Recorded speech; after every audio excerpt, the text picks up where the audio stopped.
Good. Well, guys, welcome. Winter gardening success with Sally. I'm so excited. You have no idea.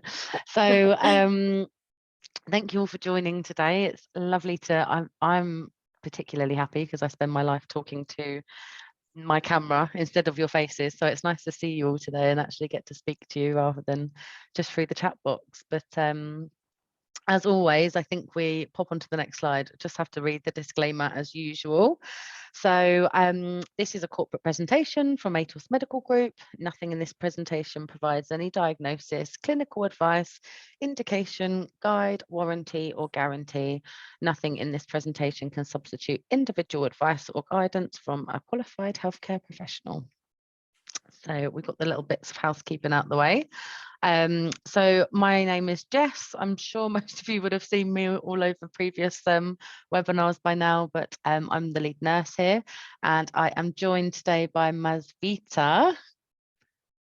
Hello. Yes, I'm here. Hello, everybody. And Mazvita, do you want to just tell everyone whereabouts you cover, where in the world you are? Well, I live in Pontefract, so I'm down this way. You might see me around in the Leeds area, Sheffield. I'm still getting around the geography and everything because my geography is not that great, but I'm out and about. Perfect. And then, of course, we've got Sally with us today, and delighted to introduce Sally. Hello. I'm really pleased you're in Sheffield. You know, you've got one of the best botanic gardens out. All right. Wow. Go and have a look. And I tell you what you have got. Not only have you got bits of a petrified forest, you've got the only bear pit that a child was actually eaten by a bear in recorded history. Really? Oh, wow. Go and have a look. Interesting. Thank you for that. And you've got a lovely winter garden, like big greenhouses. I hope they're still there. Oh, well, let's have a look. Since I've been. It's worth going anyway.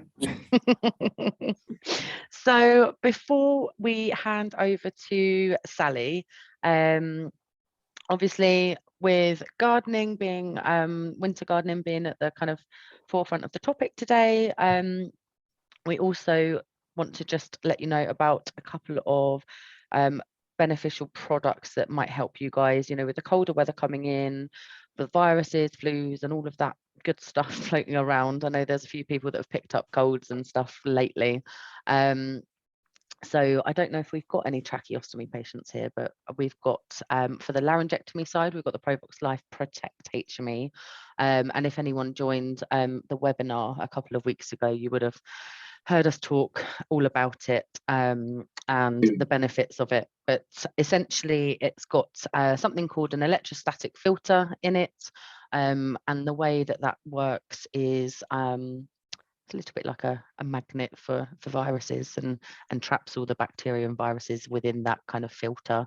And it's got more than a 98% efficiency. So if you don't know much about it or you want to learn more about it, please reach out to your clinician or your customer care representative and have a chat with them to see whether it might be something that would benefit you guys. But, you know, certainly being out and about at these times, it's something to consider.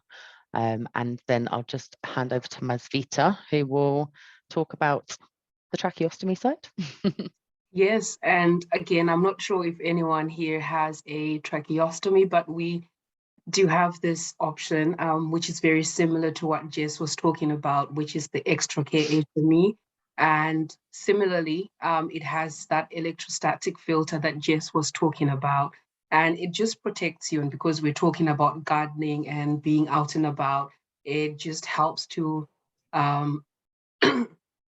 protect you from things like viruses and bacteria. And with this one, the filtration efficiency is more than 99%. So it's a really amazing little gadget.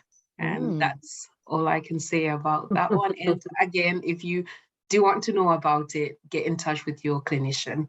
And that's that. I will hand over to the amazing Sally, and I am looking forward to this as well. So Sally, over to you. Thank you. Hello, everybody. I'm Sally Cunningham. I've been a gardener all my working life, which is Oh dear, I'll just say over 40 years now. I won't say how far over. And this is all about the things you might want to do in your garden now, or get somebody else to do for you. And hopefully I should be able to. Hopefully. Yeah, there we go. Here we go. And this is what most people's gardens might be looking like at this time of year. You've got things dying down. You've got some things with the leaves on a bit, some with the leaves mostly off. The lawn probably looks like it's grown a bit. Everything's just sort of winding down gently. And at the moment, obviously, you're... Oh, somebody says you can only see Sally. Sorry. Sorry, can anybody else see this slide? Can you see the slides? I can see the slides. I don't know. Yeah. It's just a bit slow. That's all right. Yeah, but so you're sort of thinking about what you need to do. Well, the first thing is obviously wait till it stops raining. Now, so what you could do with is think about all the things that might get blown away or get in the way or get damaged. Any geraniums or things like that, get them inside if you want to keep them till next year. Now, usually a lot of people don't, because they just say, oh, I can buy some new ones for the garden centre, but bear in mind the price of fuel. There's a lot of garden centres not going to be growing anything like as much bedding next spring, and what there is going to be horrendously expensive. So if you can overwinter your geraniums, you can't do lobelia, but geraniums, begonias, fuchsias, things like that, it's worth doing. You can chop them down till they're just a few stalks, put them in a pot anywhere, back bedroom, you know, bathroom windowsill, anywhere where they're just a bit light. Don't water them very much, keep them fairly dry and start them into growth in the spring. If you've got dahlias and you want to dig them out, that's great. Put them in a frost-free, rodent-free shed. If not, all your hedge prunings, stick them over the dahlias when you cut the tops off once they've died down with the frost. Or if you haven't got a hedge that needs pruning, a bale of straw or bracken. I don't know if anybody needs to be extra careful about bracken spores. One of the nurses would know about that. Watering cans. If you leave your nice plastic watering can out and it keeps getting frosted, it will split. Drain it, stick it either under a hedge, which is where mine are, because the bottom of a hedge is almost always dry. Use the best, or a beech hedge, but if not, anywhere under a hedge. Turn it upside down. If there isn't room in the shed, same thing goes for your hose pipe. Turn off your outside tap. You don't need to water. Make sure your gazebo, if you've got one, is dismantled. The trampoline, kids' trampolines, swings, things like that. You don't really want to be rescuing them from down the bottom of the road. Take them in, or fold them down, or if you can't do that, put guy ropes on them. If you've had runner beans, take down your bean poles, get all the old string off, make sure the ones that are split have been cut down to where they're not splitting, so you don't cut your fingers on them, and they won't be a bean pole anymore, but they might hold something else up if they're a bit shorter, and put them away somewhere dry. If your phlox and goldenrod and hollyhocks are all flopping over, chop them down. if there's some nice upright ones, leave them, because they can still look good. Yeah. Hope you all collect your dead leaves and don't burn them, because leaf mold is lovely. If you've got lots of leaves, that's great. Black plastic bin bags, shove them down, tie them up, and then put them somewhere out of the way. Behind the shed's a good place, somewhere where they'll just be left alone, and they will sink. They'll sink to about 1/3 of their volume. And the leaf mold you might have had from last year won't be completely broken down, but if you put it on any soil where you've taken out crops, maybe where you've had a last crop of lettuce or something like that, or beetroot, put that down on a layer. The worms will carry it down over the winter, and it will really, really improve your soil. If you've got big bare patches on the lawns, you've just about got time, if you're south of Birmingham, to sow grass seed. If you're north of Birmingham, you're pushing it. Better leave it till the spring. And if you haven't cut the hedge and it's looking a bit scruffy, do it now, before the birds are really going into it for winter shelter, and before they're even thinking about going for spring. Once the leaves have come off your apple trees, and mine are still on them, have a look at them, see if you need to prune them. You'll need to take any dead branches off, any diseased branches, crossing over branches, and anything that gets in the way, like that bit that sticks in you when you're trying to get the washing in. Especially if you've got fruit trees, put bird feeders in them, because that will encourage things like blue tits that eat insects as well as seed to come along, and they will check all your fruit trees over for things like plum aphid, woolly aphid, and they'll eat them as well.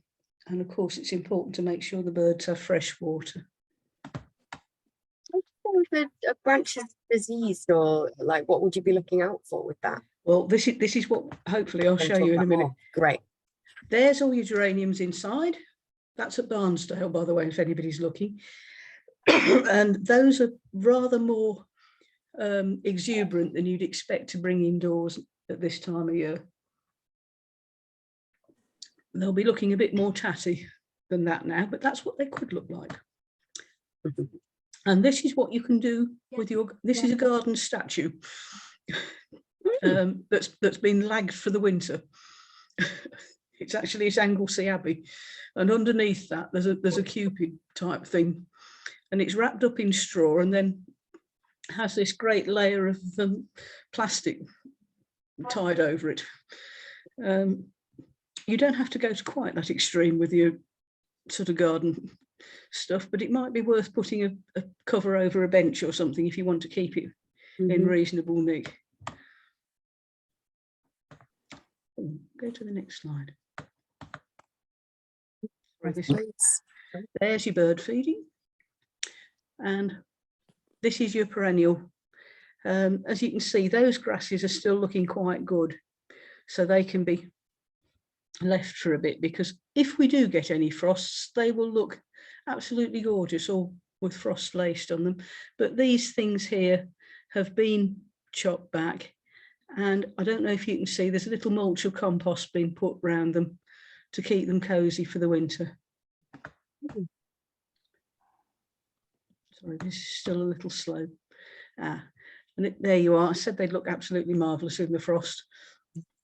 And it's worth leaving them, because those tall grasses and the things in the background, which are a sort of tansy, these are good places for things like ladybirds to overwinter, and you want to look after those, because they'll be your pest control next year. And things that can't come inside because it's just too big, as you can see, this horse trough has canners in, which are usually quite tender. And again, like the dahlias and the statue, loads of straw over them, and then a double layer of fleece, and that way it can breathe. The water can get in, but it can also evaporate. It's not a sealed cover.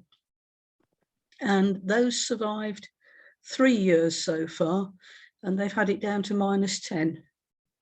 That's at Brighton Gardens. You lose a few at the end, but most of them seem to come through.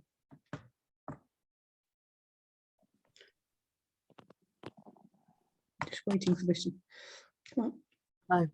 And obviously, just tidy your hedges up.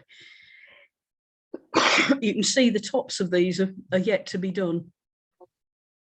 They're just a little bit tatty. Obviously, wait till it's dry, and if it's frosty, don't prune. Sweep up your dead leaves once they've all fallen.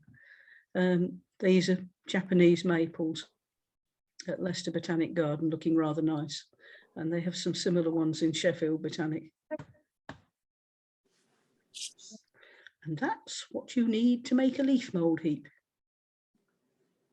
I was about to ask, what do we do with all the swept up leaves?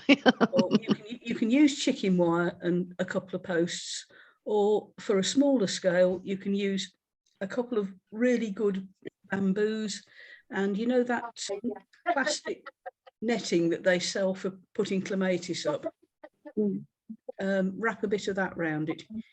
You can usually get that from Poundland actually quite cheaply. It's not great, but it'll last a season.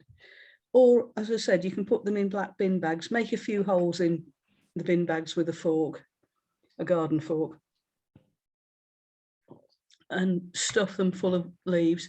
If you go around with a lawnmower set on really high, you can, on a dry day, you can quite often just skim off the very top layer of grass and all the leaves with it. And that's even better because you've just got a little bit of grass that helps them break down quicker. But just leaves is fine. Leaf mould's really like a sort of probiotic for plants. And if you haven't already, think about your spring bulbs and put them in. And any other spring bedding like wallflowers or primroses or double daisies. And you too can have a garden like mine. It's not too late then, we can still... No, you can still plant them. So long as the soil isn't absolutely waterlogged. If you make a hole, if it fills up with water, don't plant. And if it's not frozen solid, if it's just a little cat ice, you know, that's all right. But if you feel you've got to take a pickaxe to it, no, go and do something else. I feel like that's most of the time anyway. Go and read seed catalogues. And of course, once you've got your bulbs, if you've got them already, they may need dividing, because things like these Crocus thomasinianus and snowdrops will multiply if they're happy. This is Evenly Wood Garden, by the way. If anybody hasn't been to there, it's another garden worth going. Oh, whereabouts is that? That's as you go towards Silverstone. Oh, okay. Yeah. Gonna have to make a note of all of this. Not far from Buckingham. Yeah, perfect. So what else have you got to do? This is what you do when it's raining. Have a look in your seed tray or your seed box. The other thing is, where do you keep your seed box seeds, people? I hope you don't keep them in a greenhouse. Under the bed is a really good place because it's cool, it's dark, it's a constant temperature pretty well. In the pantry is not a bad place. Wherever it is, it wants to be cool, dark, rodent proof. Yeah, and if you haven't ordered your new seeds, do it now. Like I said, read seed catalogues, go on the web. There's all sorts of nice things online. Do you need any more pots, canes, string? They're cheap now. They're cheaper now because the garden centres are all flogging Christmas things. Yeah. Oh, is that right? They dropped the prices of those things. Oh, that's good to know. Go and get them now. Ah, okay. As soon as Christmas is gone, they'll be putting the price up.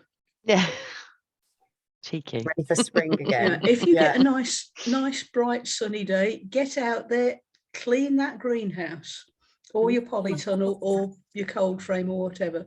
You don't need disinfectant. You do need nice, warm, soapy water. Washing up liquid is fine. And rinse it afterwards. It's amazing the amount of crud that you'll get off. Wash the benches down.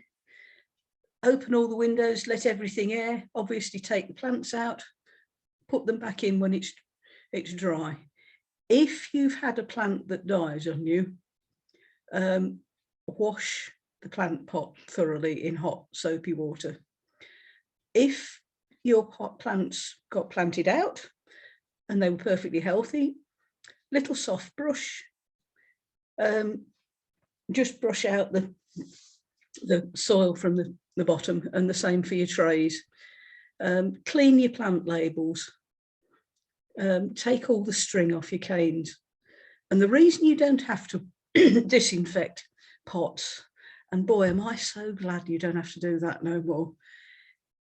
We don't live in a sterile world. Everything around us has its microbiome. If it was healthy, that's fine. Leave it alone. It's got good bacteria on it. If it wasn't, no, wash it and get rid of the bad ones. The only thing I will say to disinfect is watering cans. And the reason for that is that watering cans can, especially if you use water but water, and you then water your little tender seedlings, you can have things like Phytophthora, which causes damping off. That's when all your seedlings suddenly look great one day and then go and flop and die off the next day. Metal watering cans, kettle of boiling water, plastic watering cans, Citrox, which is an organic disinfectant. You can buy it from garden centres and online, or 1 in 10 bleach for plastic ones, and then rinse it out until you can't smell it anymore. Have a look in the shed. If you've got rough bits on your tool handles, get a bit of sandpaper out, smooth them down, nice bit of boiled linseed oil. Put that extra screw on the rake that's got a wobbly handle. Sharpen your hose with a file. If you're up to it, service your mower, service your strimmer. That's basically change the oil, clean the air filter, new plug. But it's always worth getting cylinder mowers professionally sharpened. It's no good trying to do it yourself. You will hack your knuckles on them sooner or later, and you won't do a decent job. You need a proper jig to sharpen them on. Make a rotation plan if you grow veg, so you're not growing the same thing in the same place year after year, and make 2 copies. One so you can pin it up in the shed and refer to it with muddy fingers, and one so you've got a nice copy in home, in case the shed one gets broken or damaged. Very organised. And you know how I was on about cleaning greenhouses? Be glad you don't have to do one of these. Incidentally, little thing on this, Victorian glass, and it's all got a curve on it so that the water flows straight down. They were very efficient in those days. Your potting shed may not look as organised as this. Mine doesn't. But it's like many potting sheds I have known. And it's a good time to give it a sweep out and disturb the spiders. And all those nice clay flower pots, like I said, give them a brush out with a stiff brush. You are so lucky you don't have to scrub them in dilute J's fluid. That was one of my pet hate jobs. it always got through your rubber gloves. You stank horrible, and it took all the skin off, and the water was always freezing. I'm very glad I'm not an apprentice gardener anymore. And as I said before, put your watering cans away.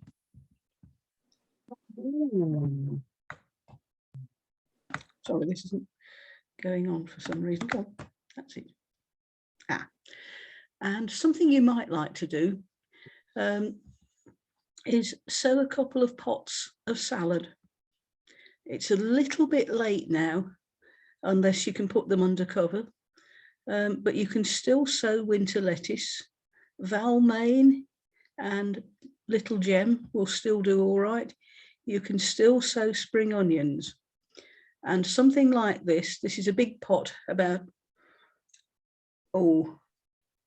probably the size of a laptop across the top, and maybe a hand deep.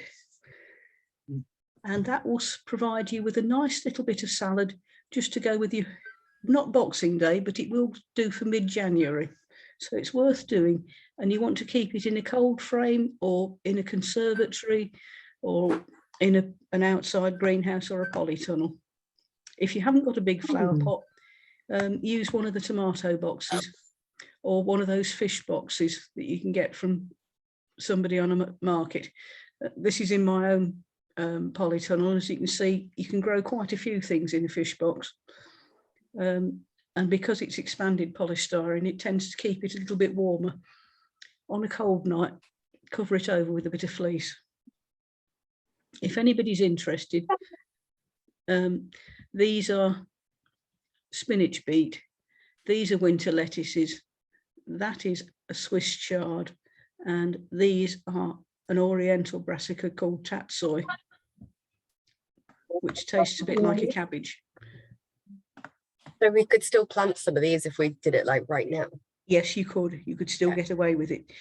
Use one of the mixtures you get in garden centres. The other thing you can sow now are broad beans and sweet peas. These are broad beans. If you sow them now, make sure they're somewhere mouse proof.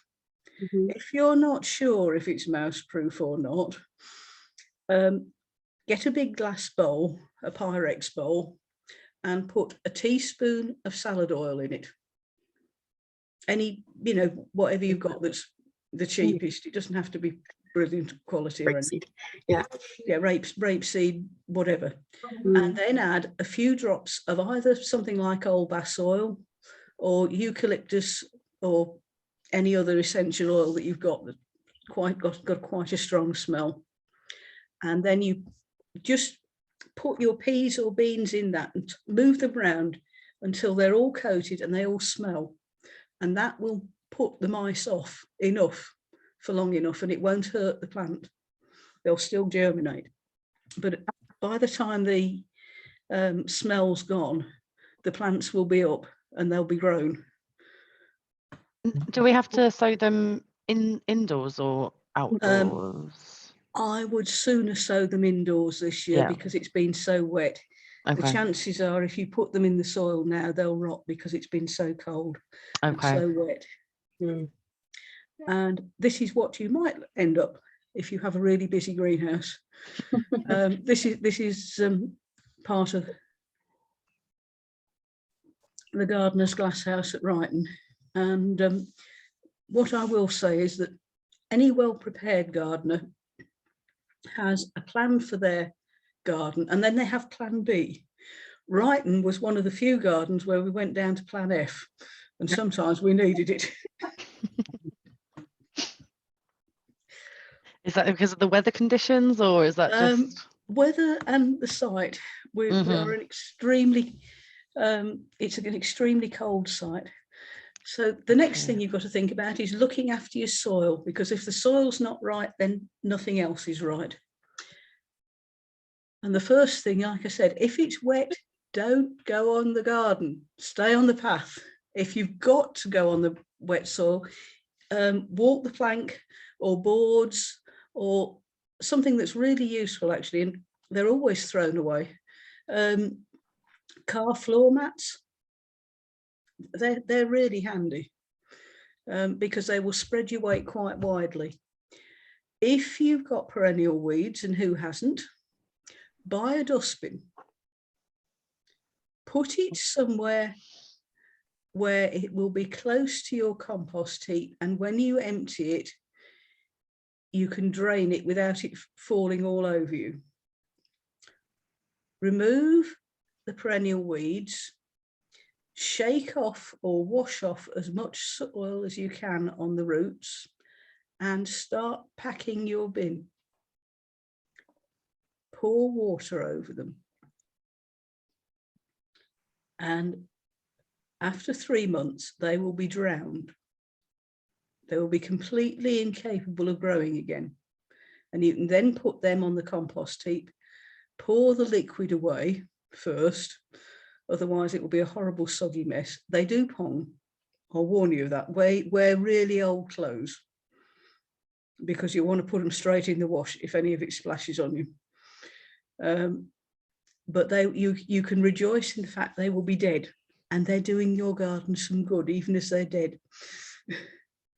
But you may not be able to do that until the spring, because at the moment it's just too wet to do anything.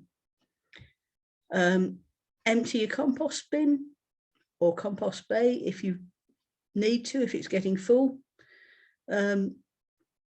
If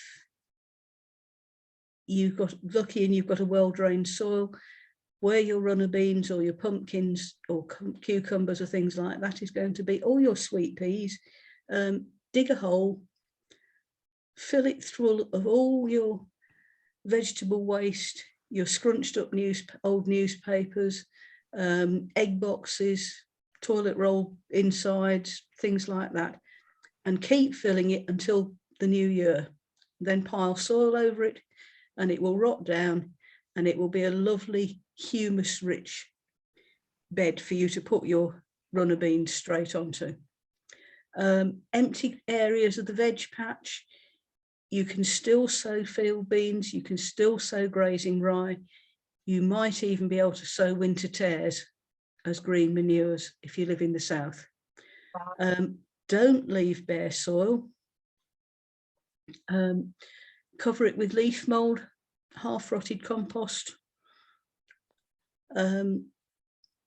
If you can't cover it with that, hedge prunings, straw, newspaper, whatever. But the more you leave it exposed, you've got the rain hammering down on it, it's washing all the nutrients out, it's making the worms cold and wet and miserable, and you're leaching carbon into the atmosphere. So all those, you know, you go past on a train somewhere and you see allotments and they're all dug and completely empty. That's what you don't want to see. I know people are used to it, but it's really what you don't want to do. And if you have a bonfire or a wood fire or a wood burner and you only burn wood, save your bonfire ash or your wood ash when it's cold. The tubs they sell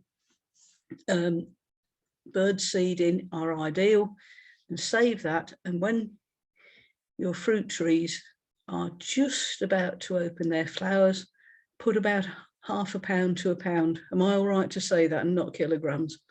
Put about the equivalent of a bag of sugar for a full-grown tree. And what does that do with the trees? It gives it potash. Okay. It's a very quick release form, and it will give the flowers a boost and encourage more flower buds the next year. You want to do the same again when the fruit has set, and if provided it's rainy weather, and one last one after midsummer when the June drop has happened, again if the soil is wet. Don't put ash on dry soil.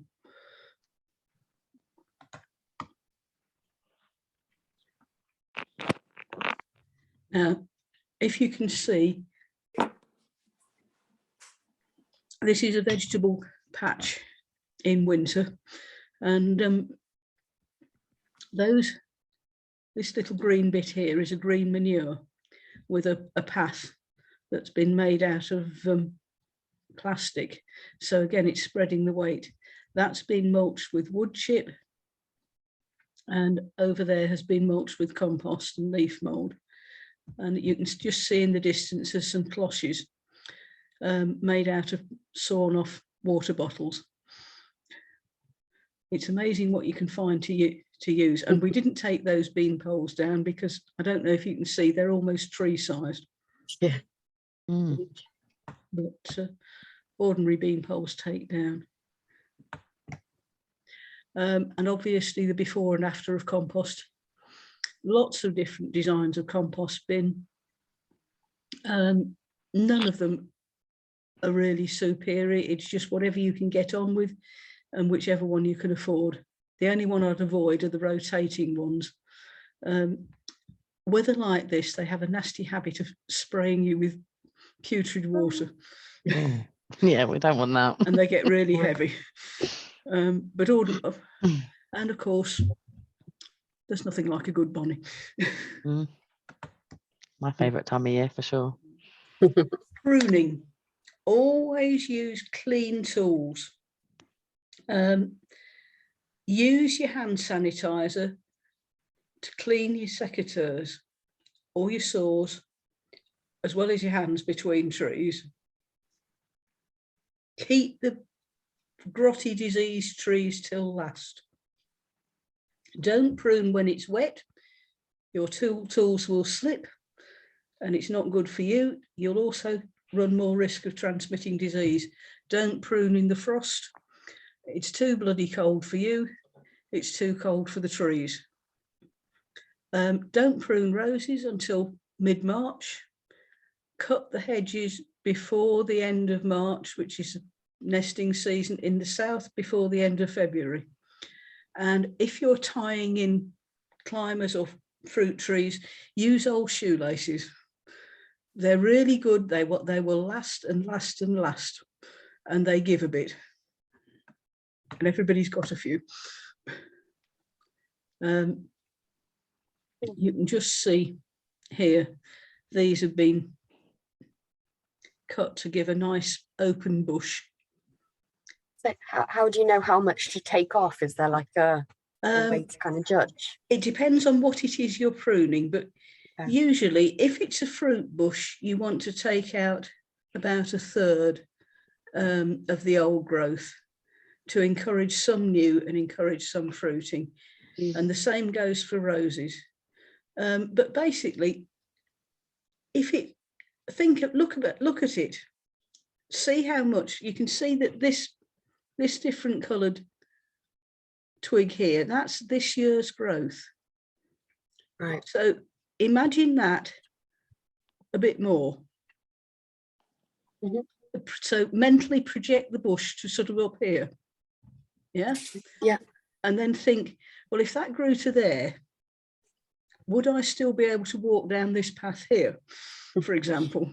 Or would I still be able to, would it be overcrowding this bush over here? So imagine the bush grown bigger. Yeah. And then think, where do I want it? And then cut it to suit. Can you over prune? Like if you, yes, if you go too far, will that stop it? You can.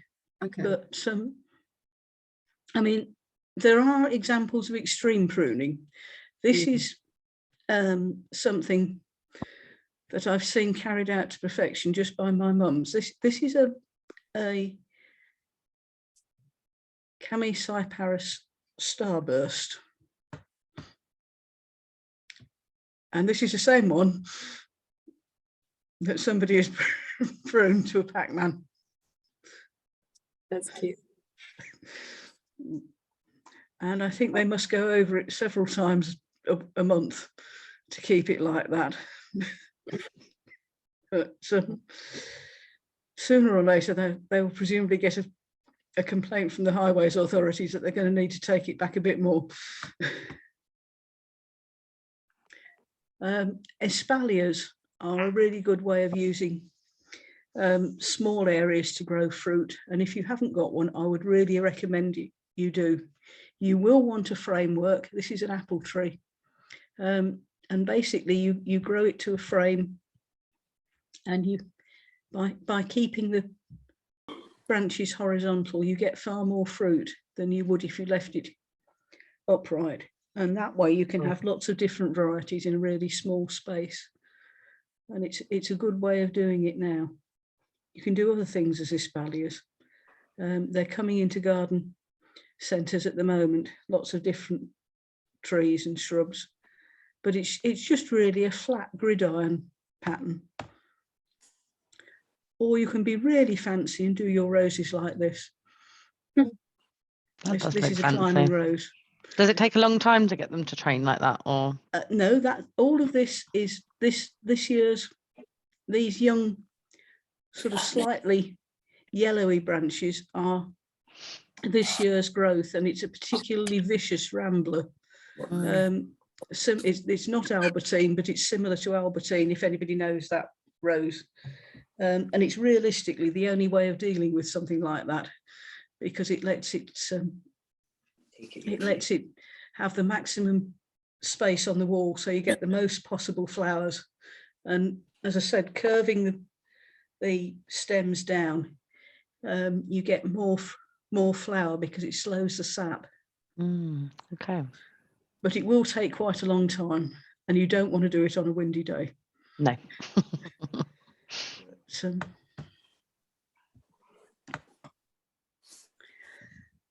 So what else do you have to do? Protect. If you're growing cabbages and you haven't got your mesh on now, get it up there. If you've got manky little mummified fruit hanging on your apple, pear, plum trees, get them off. Either knock them off with a long pole, if you haven't got a ladder and you can't get up there, or treat yourself or get somebody to buy you one of those pairs of extending loppers. They're really useful. You can get up to about 15 foot. If you've got canker on your apple or pear tree, pare it out. Use a sharp knife and just keep cutting back until you reach clean wood. If you've got woolly aphid on pyracantha, and you'll know if you have, it looks like little tufts of cotton wool, scrub them off with a toothbrush. You'll find a jam jar with a drop of washing up liquid in, very useful to clean the toothbrush. The washing up liquid has no action on the woolly aphids, but it makes it easy to clean it. If you've got scale insects on bay trees or vines, again, use a toothbrush or a penknife or a butter knife in some cases, and you scrape the little bastards off. If you're not sure if you've got a scale insect, they often look like a little hardened blob on the stem of what should be a smooth stem. If you rub it with your fingernail, you will find that it flips off and there is a little papery bit with a soft bit inside. The soft bit's the insects. If you find any millipedes or slugs and snails under the stones, you've always got feet. Your boot is a free, effective and very efficient method of pest control. Use them. If you've got vine primulas or strawberries or heucheras and they're looking a bit unhappy, give them a little tug. If you're unlucky enough to have vine weevil, you will find the whole plant comes up and there's no roots and there's little larvae underneath. If it's something you're not too upset about, chuck it and the soil underneath it out. Or buy some nematodes. They're quite expensive. You can get them online. You want the extra cold version. And if you have soil dwelling caterpillars, if you find them in your digging, either squash them or put them on a roadside verge a little way away from you, because moths are getting scarce and we ought to look after them sometime. Excuse me. Sorry, that's gone rather too much, isn't it? Excuse me.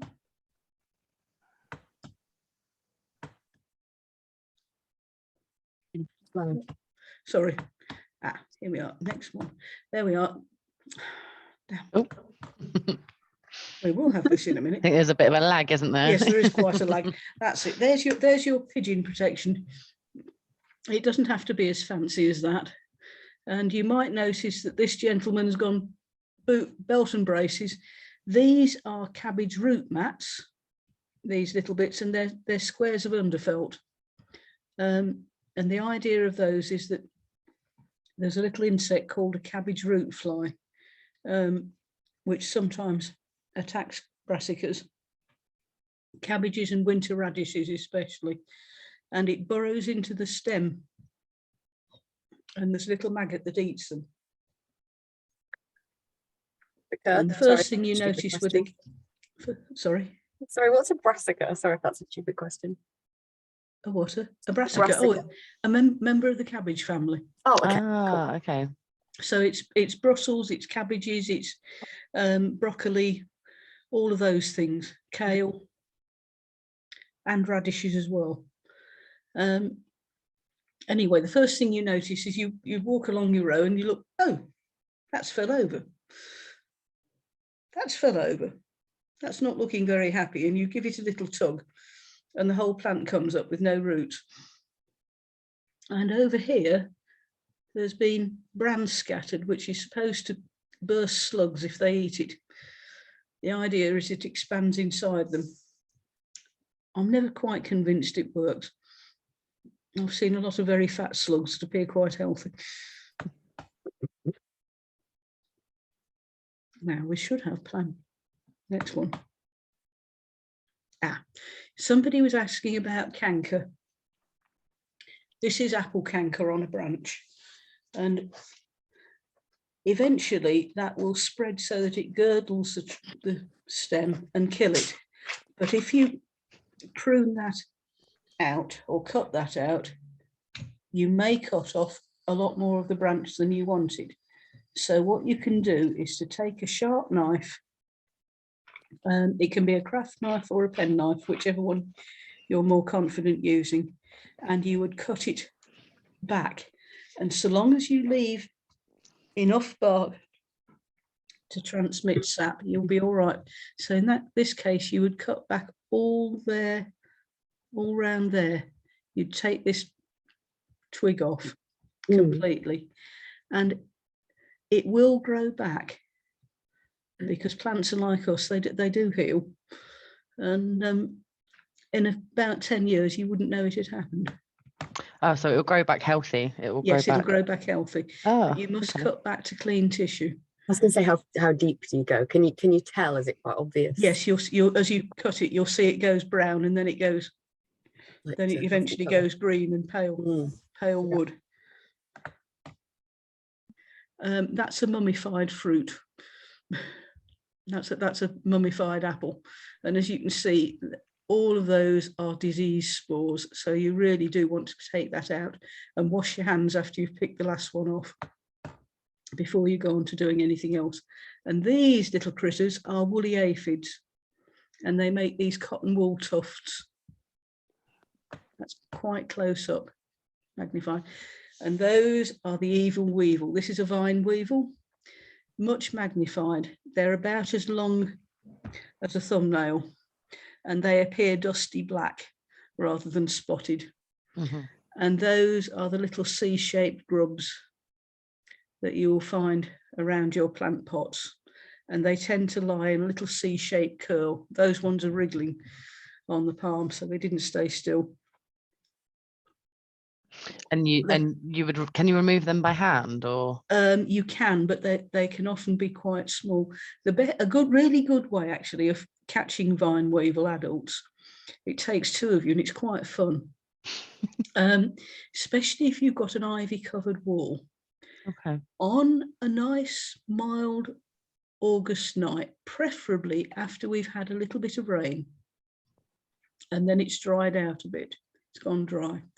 Go outside after dark with an umbrella, a torch, and a walking stick, and a friend.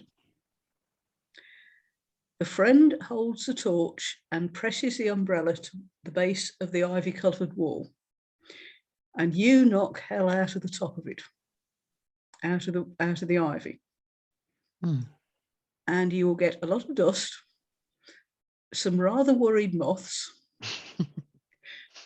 a few surprise spiders, and if you are lucky, you will find a few vine weevils.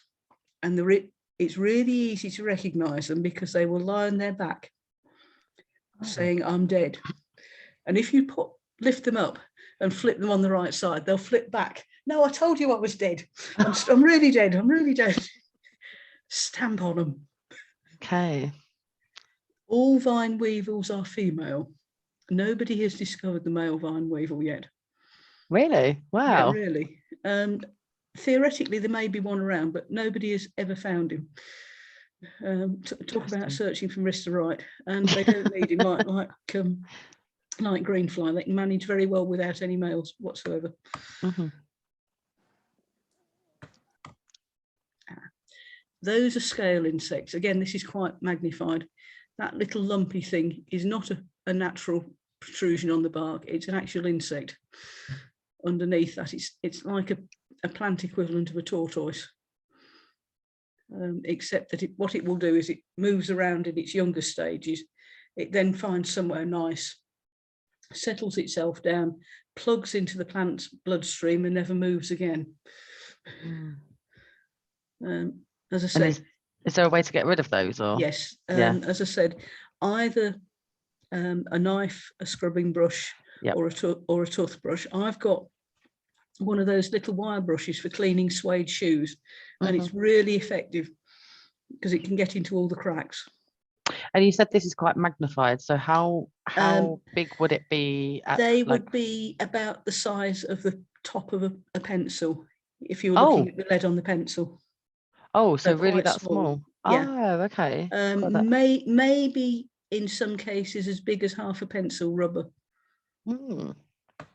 Depends on the species. And then think about spring. So you might like to think about what you'd like to get, or start from seed, or look through seed catalogues for. This is Cyclamen coum, and this is one of my favourites. Dappled shade for under trees.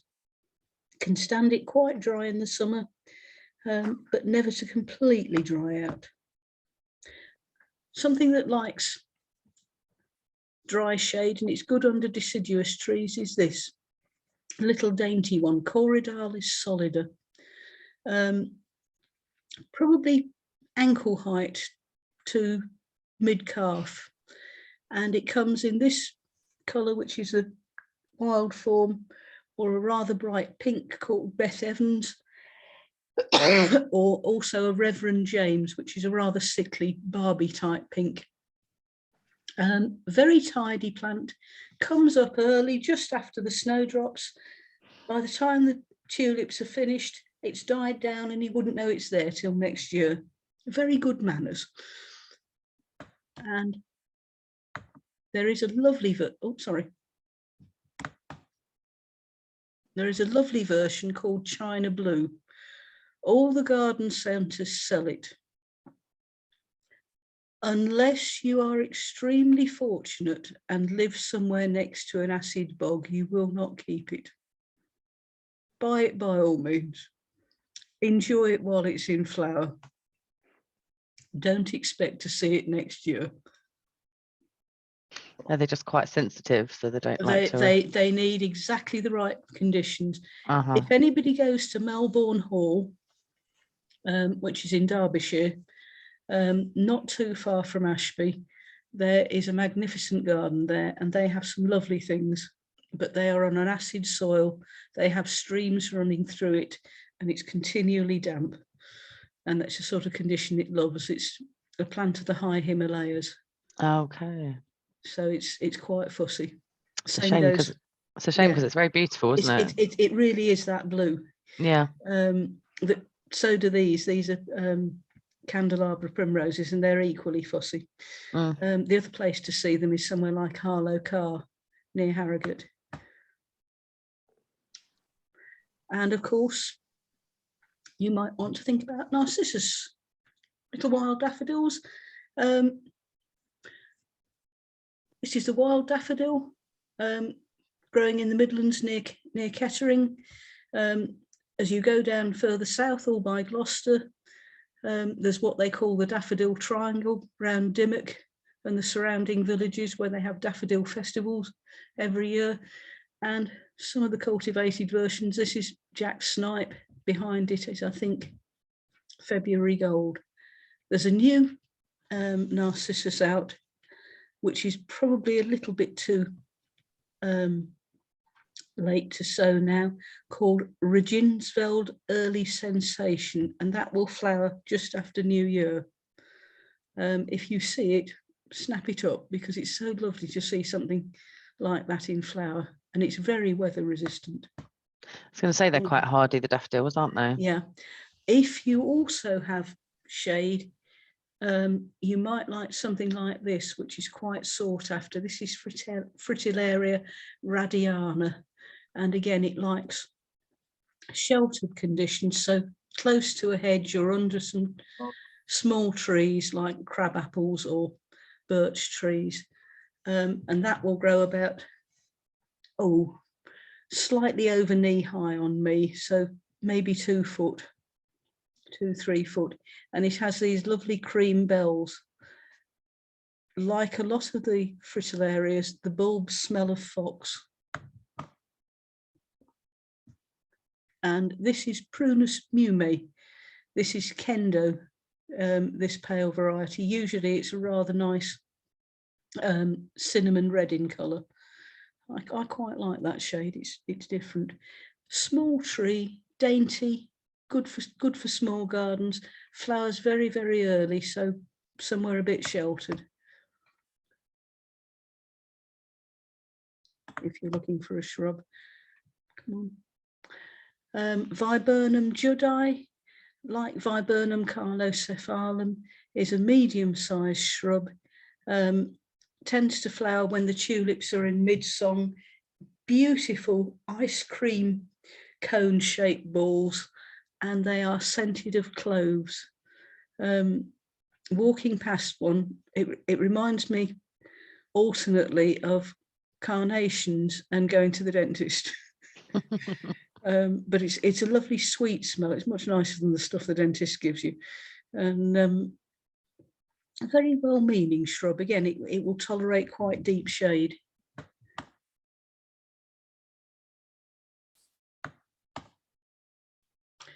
And one of my favourite spring flowers, Daphne Bolhua. This is Jacqueline Postil. There's various name varieties. You will pay a lot for one of these, because they have to be grafted and they take a long time to grow. One seed takes 2 years to grow, a year to grow a root and a year to grow a leaf. Once you've got it, it will live for maybe 15 years. And then, like all Daphnes, it has this tendency to drop dead. Don't worry if it does. Enjoy it while it lasts. Beautiful scent. You can smell it half a garden away. And it comes out very early when the snowdrops are out. Lovely thing. Grows about 4 foot, 5 foot high, depending on variety. And again, somewhere a little bit sheltered. A little bit later on, Aesculus parviflora, the red buckeye. Related to horse chestnuts. Each leaf is about the size of your hand, and it will make a suckering shrub. You can keep it to about 5 foot or under, and about the same spread. Later on in the year, it has these lovely sort of powder puff spikes of white flowers, and the leaves turn green, and it has lovely autumn colouring as well. Nice thing, something that should be wider planted. Tough as old boots. Again, quite happy under shade of other things.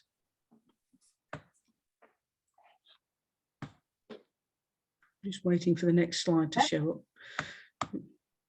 up. And if you have a damp spot, you might like one of these. This is another one from Melbourne Hall. This is a poppy anemone, Glaucidium palmatum. A lover of damp soil. So it's something, if you've got lots of self-heal in your lawn, plant one of these. Flowers mostly in the spring, but it often will put in a second flush if it's not too dry a summer. Lovely sort of, this photo doesn't do it justice. It's a sort of a slate pink, if you can imagine that, pink to purple shade, and the flowers are as big as a teacup, so it's quite spectacular. Grows to about 3 foot tall, and the leaves are good as well. They're quite striking. Lamium orvala, the giant dead nettle. You all know the little red dead nettle you get in the as a weed, and the white dead nettle you get along the fields. Well, this one is bigger still. This will make a plant maybe 2 foot high, and it has these gorgeous reddy purple flowers. The bees love them just as much as the ordinary dead nettle. Again, really tough. Shade, stands damp or dry so long as it's wet for at least some of the year. Difficult to get hold of, and I don't know why. It's easy to propagate. You just take divisions or cuttings and it keeps on. There is a white form, but it's not as spectacular. Nice plant. And don't forget to have a sit down and enjoy looking at your garden. Wow. It's important after all that hard work, isn't it? Yeah. Sure. Any Amazing. questions? Thanks, Sally. Yeah, does anyone have any questions? We've not heard about anyone's gardens that's on here. Do you guys have? Yeah. I'm just big gardens. John? Can we put this year's leaves on your vegetable? What have you? Can you put this year's leaves on your vegetable patch, did you say? You can. Yeah. You can, but it's better if they'll rot down. But if you've got nowhere else to put them, yes. Have you got any veg in there? No, it's all been cleared out for the winter. Oh, well, in that case, yes, put them on. Okay, that's good.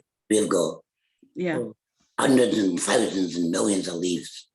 Stick them on the veg patch then. That won't hurt. Right, and then dig it in, obviously. Well, leave them over winter and then see what you've got left in the spring. Then dig them in. Okay. They'll be protecting the soil. They may not want to stay there. That's the only thing. Because leaves. We've got raised beds. And it's quite above the wood, above the soil. No, in that case, that's good. You can pile them on. Yeah, no, put them on there. Great. Okay. Anybody else? Any other questions? Ivan? Ivan's weak. Down in the hydrangea.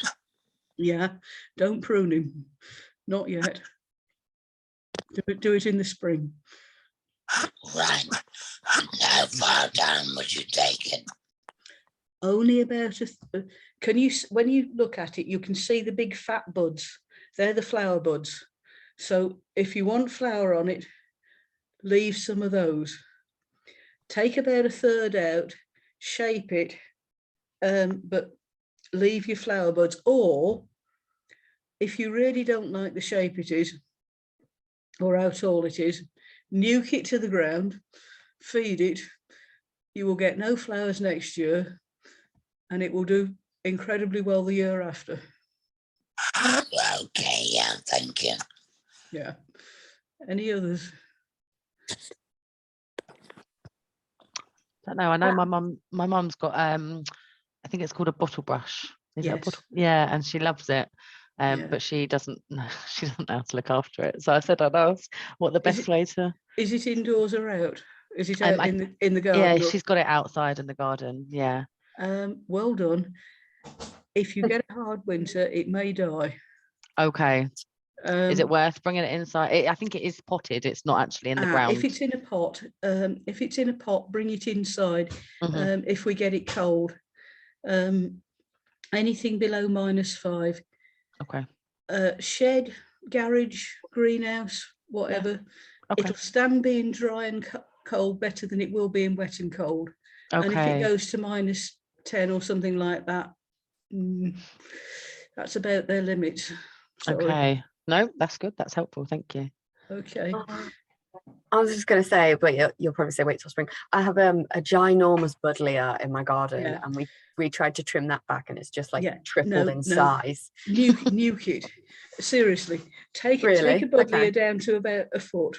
Really? Okay. Yeah, in January. Yeah, it's a good job to do to get rid of the hangover. Because you can be as brutal as you like with it. Okay, that's good, because I was a bit scared about overdoing. You can do what you like. I mean, if it's hiding in an unsightly shed or something like that, then take it to a framework. But if it's just getting too big, chop it back. Okay, I'll do that. Yeah. Do you have any tips as well for repotting indoor plants? I feel like every time I try and move them into a bigger pot, I always seem to kill them. Is there any trick to it? I'd say don't do it now unless they're desperate. Okay. Wait till the spring. Right. Don't overpot them. And when you do it, push the soil down the edges of the pot. Yeah. So that there's no air spaces. Give it a little tap afterwards. If you want to, just sort of take the pot and go dunk a couple of times to make sure there's no air spaces, and then water it a couple of times to settle it in. Don't necessarily keep watering it. Right. Okay. Yeah, that's probably what I do, over water. Yeah. Okay. Good. Margaret, did you have any questions, or did you want to share? No. I've got mostly drops in my garden because I used to do floral art. Wow. I just chop things down and take them out if they don't grow and do something else in. Because I'm in central Scotland. So you're limited a little bit, but some things will still be happy there. Yeah. But I just move things around and I get bedding plants. Yeah. Some of my beds. You could probably grow that China blue, Corydalis. I've actually written that down. Let us know if you manage to successfully keep it, because that is a beautiful plant. It is. It's gorgeous. A trip to the garden centres and Amazing. Sure. Oh, thank you so much, Sally. It's been very insightful. Very educational. Anyway, glad you've enjoyed it. Has anyone got any final questions? I appreciate we are a little bit over time than the allotted time. No, not at all. Okay. I mean, but no, again, thank you so much for joining us, Sally. And hope everyone took something away from it today, because I know I did. Yeah. And as always, if you need any advice or help, not related to gardening, but related to your stoma or your tracheostomy, but we haven't got any tracheostomies on here today, but please reach out to customer care. You know where to find us. Customer care, any of the nursing team would be happy to come and support you. And you can show us around your gardens if you want. So it's been lovely to see everyone. Thank you so much. It'd be great to see some of your gardens when it comes to spring. We'll have to share some pictures of all the hard work. But we can share as well some of those checklists that Sally was sharing as well. If you'd like those, we can kind of send those around afterwards if you think those would be useful for you guys. Yeah, please. Absolutely. Okay. Great. Perfect. Okay, guys. And then I think, when's the next one, Han? Is it, we've got our coffee mornings coming up, haven't Yes, we have some coffee and conversation, Christmas coffee mornings. So there's going to be some quizzes and just chit chat. The 1st of December, the 8th of December, and the 13th. Just in case you can't make one, there's a couple of options there for you guys. If you want to join. Yeah. Yeah. Come and have Should a bit be fun. of Christmas fun. Bit of Christmas cheer. Maybe do some caroling or something. Amazing. Start a new choir. I think John won the quiz last year, didn't you, John? Or did you come second? Yeah, I got £50. Oh, Did you? nice. Marks and Spencer vouchers. That was Love it. Yeah. Love a good Marks and Spencer's voucher. Yeah, it was really good. Good. Amazing. I think George has gone, but I think he also won as well. I think he got third place or something. Yeah. Great. Right, guys. As I said, lovely to have seen. Oh, are you all right, John? Sorry. When's the Christmas one? Yeah. What's the date? It's the 1st of December, is it? 6th of December. I'm going to let Hannah tell you because I'm going to get these dates wrong. The first one's on the 1st of December.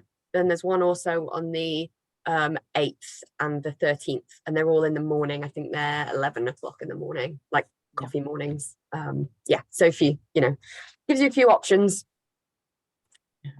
Yeah. Great. You can register with them in the usual way online, or there'll be an email that goes out, I'm sure. So you can sign up for that and register for the date and time you want. But, okay. All right, guys, listen, have a great afternoon or a great evening, and hopefully we'll see you guys in December.